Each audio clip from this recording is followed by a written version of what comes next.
Hi everyone, it's Lisa here for Honeybee Stamps. Today I want to share a quick and simple card with a one-word message of hope.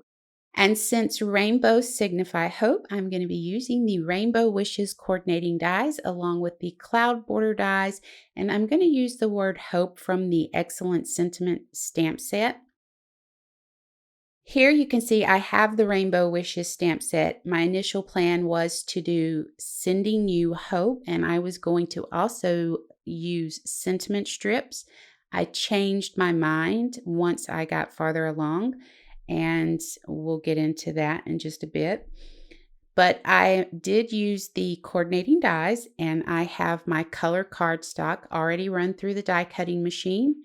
I have a piece of 110-pound cardstock that I cut to 4 inches by 5¼ inches.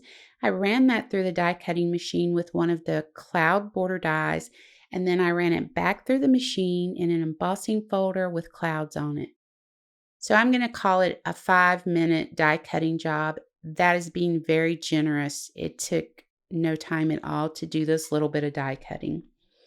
I have a piece of black cardstock that's 4 by 5¼ inches, my 110-pound cardstock that I had run through the die cutting machine.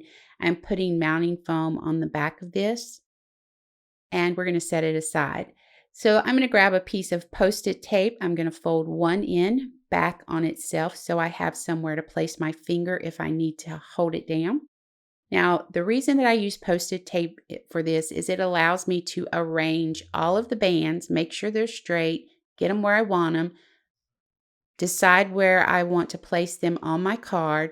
I'm going to go ahead, grab a pencil. Once I get this where I want it, add some tick marks at the end of the band so I know exactly where to go back to with this once I add this liquid adhesive to it.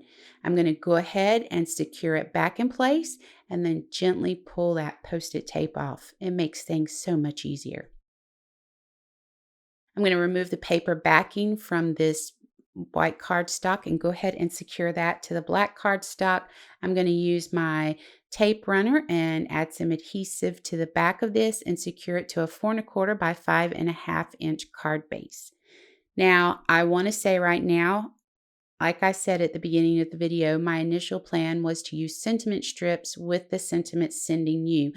However, I decided right here at this point that I really like the idea of hope being at the end of the rainbow, and I wanted it directly on the card. So I got away with this because I had that solid piece of foam behind that white cardstock, but I recommend that if you're going to do this, do it before you add the mounting foam to the back of that piece. It just will make it a little bit easier on you. I'm going to use my VersaFine Onyx Black ink to go ahead and stamp this. And then we're going to come in with a few of the Honeybee little sticker gems, and we're going to add one little gem to each band of the rainbow. So I'm going to end up with 6 little gems there, and all I'm doing is following the curve of that cloud. So I decided I would come in with one last gem, a purple one, and put it right by the word hope. And that's going to finish this up. It's quick and simple. So I really appreciate you joining me today. I hope you enjoyed the video. I hope you'll click the subscribe button and ring the bell to be notified of new content to this channel. Now, for more information about the products used, head over to the Honeybee Stamps website, and I hope you have an amazing day.